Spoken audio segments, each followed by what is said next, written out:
In the first video, we talked about training a line model with one adjustable parameter by using a single data point. In this video, we will upgrade our model with a second adjustable parameter and give a degree of freedom to our model. And we will train our model using multiple data samples. First, I will make a quick review of the first lecture. We have a single data point 2 to 1. This gives us an information about something. It says that when input is 2, the output, the expected value is 1. This is just an information at a point. We don't know anything else about this thing. We don't know what is the expected result when the input is 3. Now our purpose is to devise a model that will help us to answer these questions, help us to predict output values at any given input.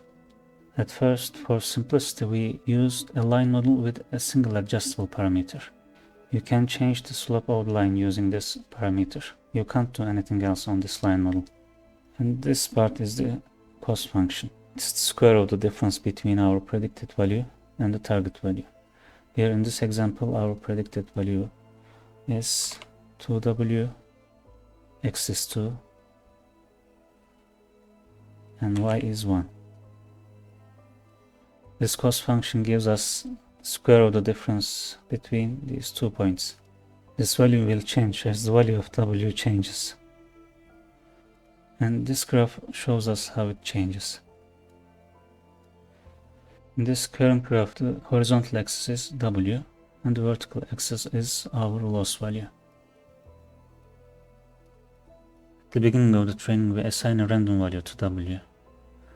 And then step by step we update the w in the direction that will decrease the value of this function. To find the direction to update the w, we use the slope at this point. The mathematical definition of a slope is rise over run. It's a number that gives us the steepness of this increase. If we speak for our case, it is the proportion of the change in the loss value with respect to a small change in w.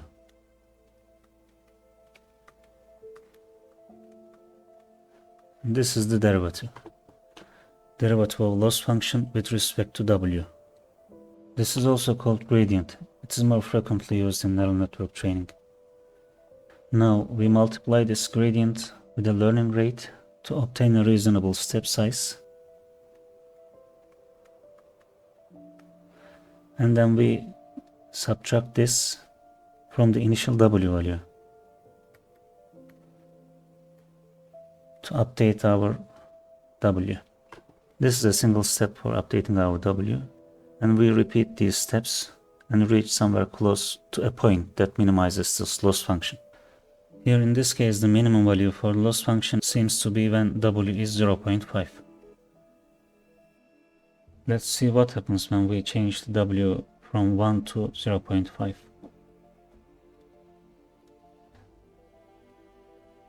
There's a difference here between the result of our model and the expected value. When w is 0.5, there is no difference between our model and the input data.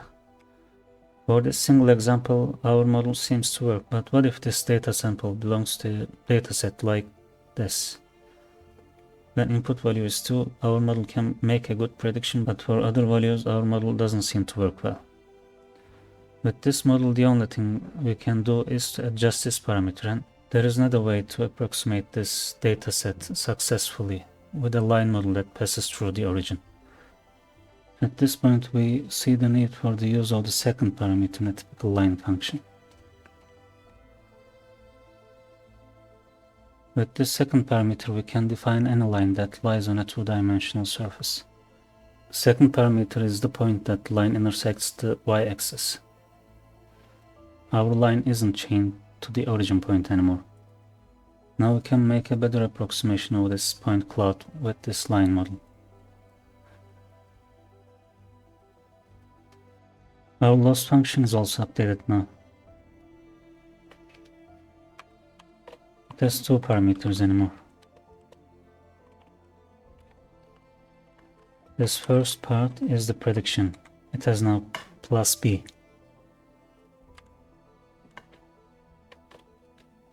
We now have a second parameter to update, so we need the gradient for that as well. We know the derivative with respect to w from our last video. The only difference is this one at the end. When taking a derivative, first you take the outer part. That part is same for both of them. Then you take the inner part. The derivative of the inner part with respect to w is x. These are constant.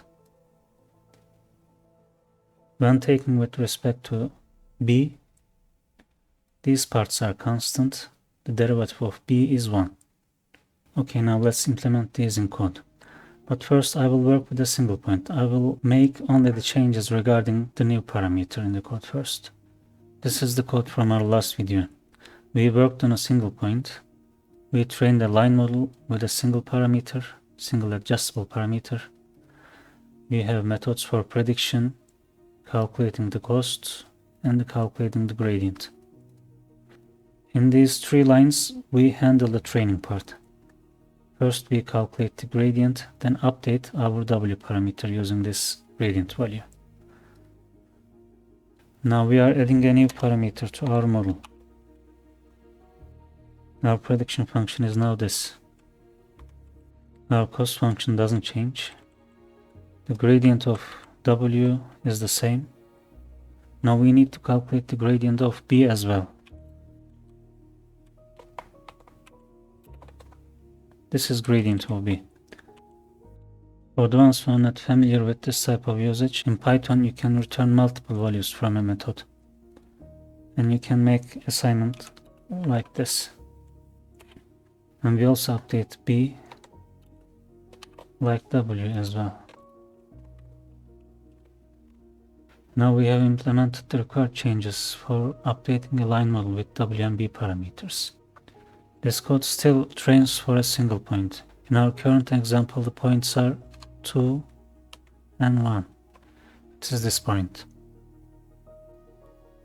Okay, let's print out the parameters. They are 0.2 and 0.6. Now let's check these on the graph.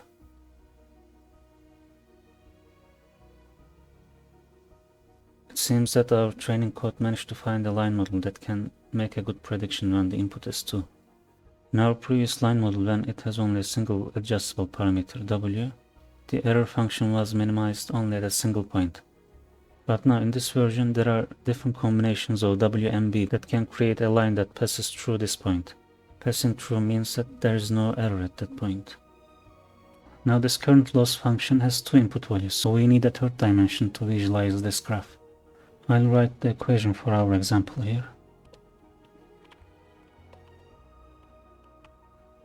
Our xy values for this point is 2 and 1, so our loss function is this. And I will change the parameter names also.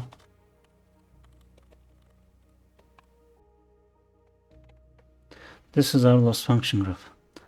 This red and green axis are w and b. Those are input. And the vertical axis is the output. It's the loss value. To see the points when the value of this function is 0, I will type this.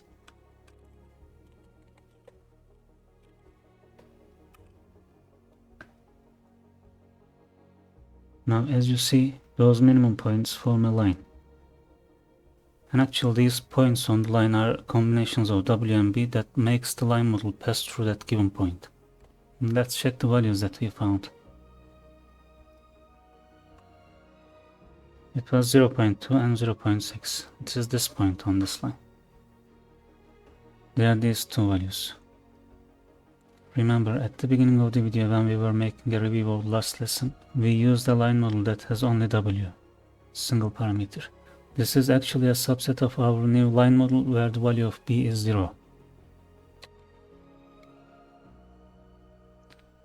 In this 3D graph, remember that the green axis was b. This transparent plane is the location where the value of b is 0.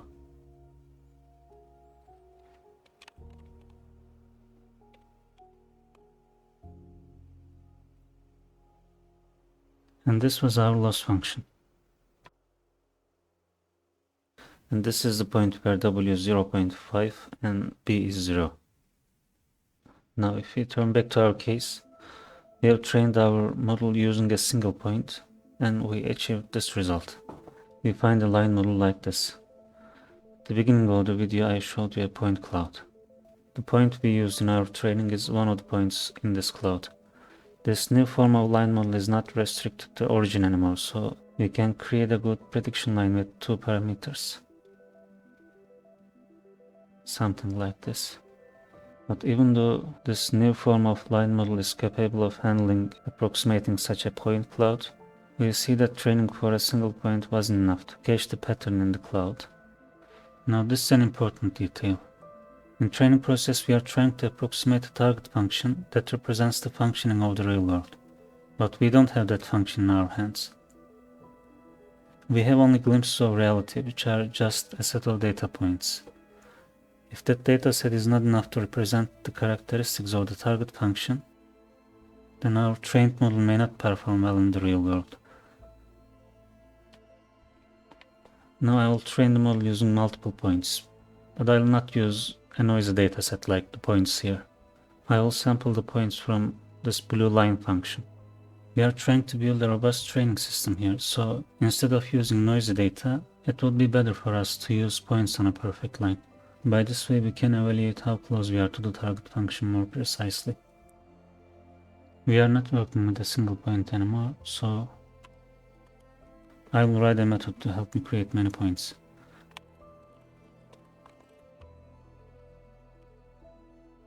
For any given input, this method creates an output value on the line, on this target line.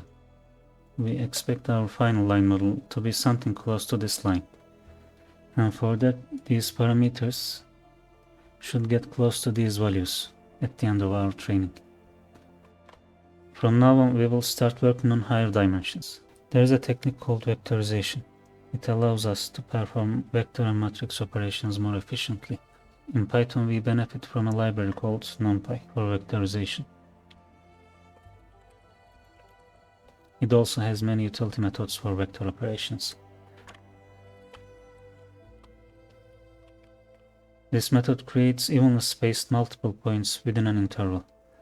By default it creates 50 points I think, but you can define that number also.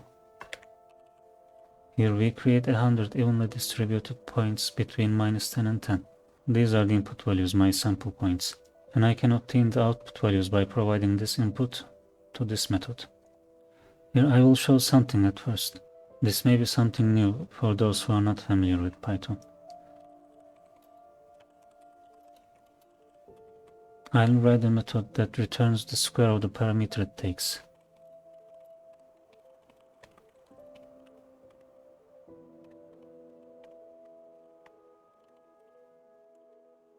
This is the standard usage.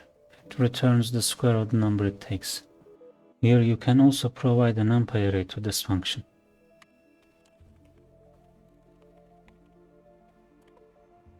And it makes the same operation in a vectorized manner.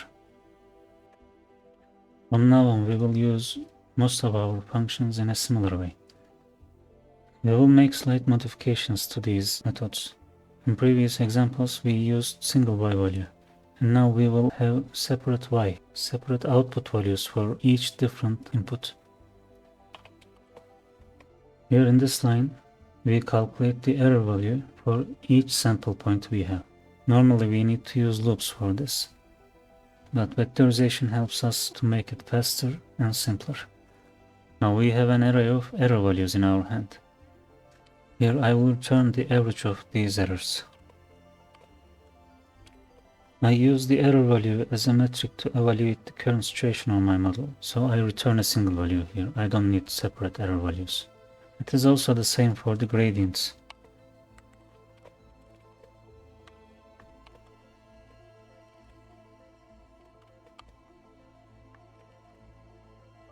And that's all, I'm not changing anything else. So after training, the final values of our parameters are these two. They are somewhere very close to our target values. Now let's have a look at how things change on the 3D graph of the loss function.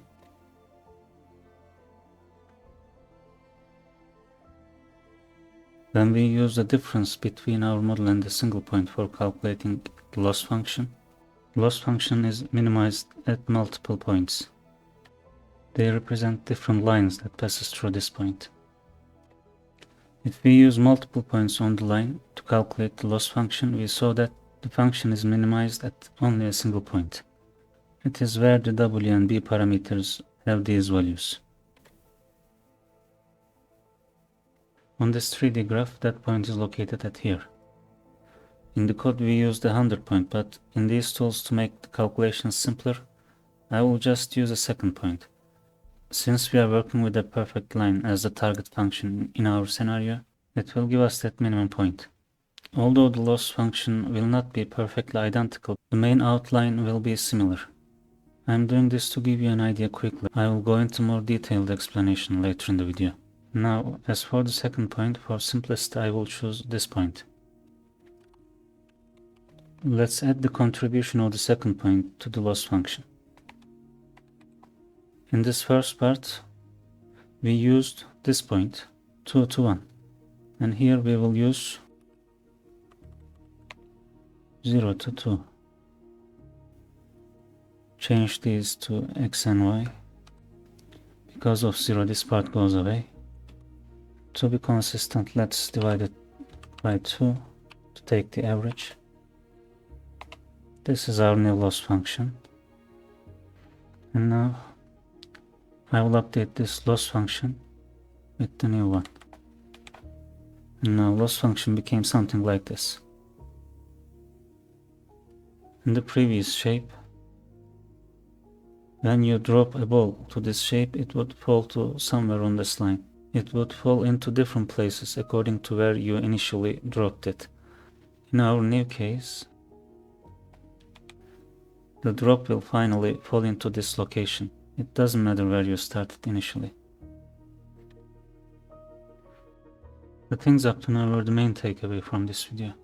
If you understood them all, then you are set to go. In the remaining of the video, I will make more in-depth analysis of the things that we are working with. Let's start by having a look at how our line model evolves through time on a graph. This is a visualization library. We will use it just to see how our line changes.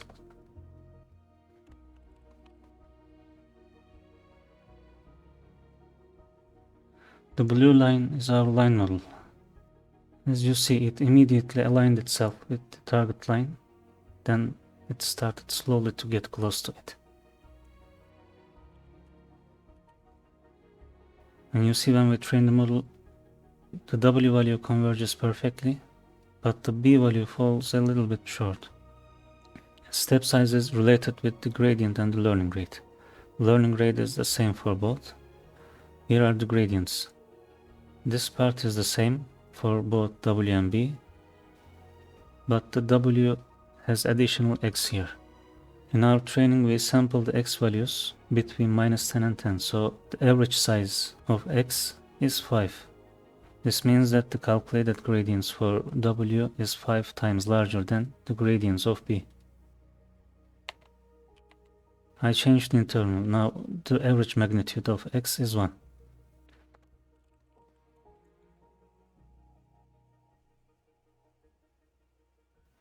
It changed the behavior. Now I will increase the speed a little bit.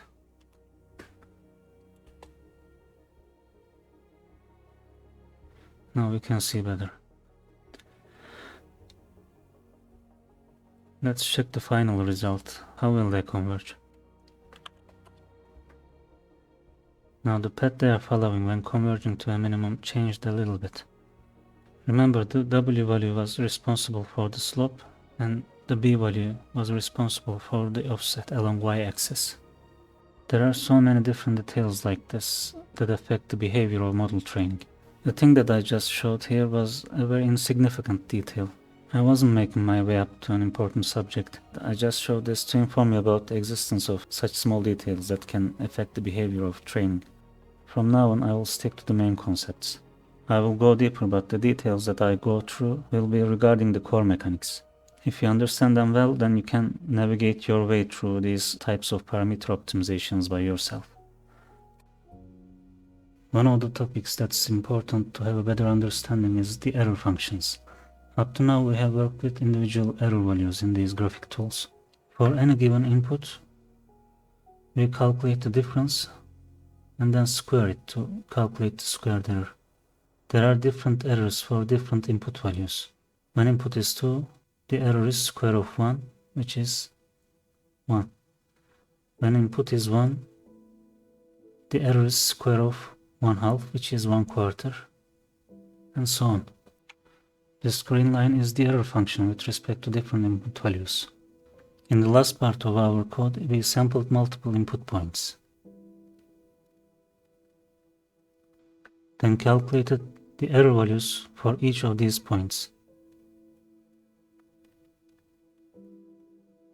then took the average of these error values to calculate the final error. The ones who are familiar with calculus may have noticed something here. When you increase the precision at this point, when you increase the number of sample points you took within this interval, the thing that you will get will be more related to the area of the region beneath this function. The definite integral of a function between 2 points gives us the area under the curve between those 2 points.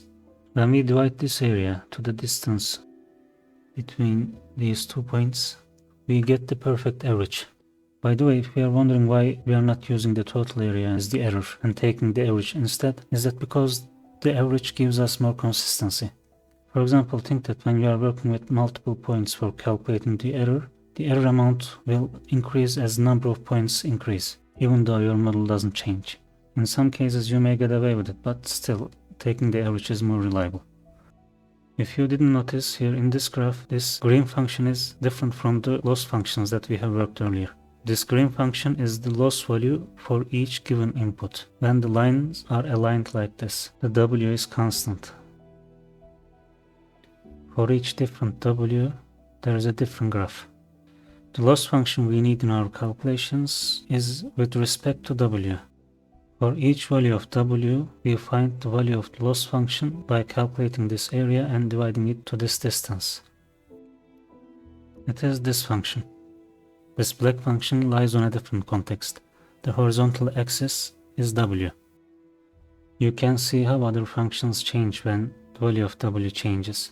When I decrease the W to 0.5, our prediction model falls onto the target line, and so the error becomes 0.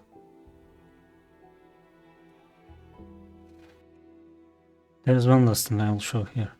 This is the interval parameter that I take the samples within. Here it also affects the shape of the error function. In our implementation, when this interval was large, our loss function along W parameter was very steep. This means that the magnitude of the gradient was very large, so that's why it converged very quickly to the minimum point. When we decrease the size of the interval, it also decreases the slope, and this reduces the magnitude of the gradient vector, and in result the magnitude of step size gets smaller. And lastly, I will show how it looks on a 3D graph. Parameter values are the same with our implementation here. Here I adjust that interval with the slider, and you see the same effect in 3D. Here the red axis is W, green axis is B. You can think like when you drop a ball at a point, it rolls faster on the axis, which is more steep. I think it was more than enough for this video. Let's see you next time.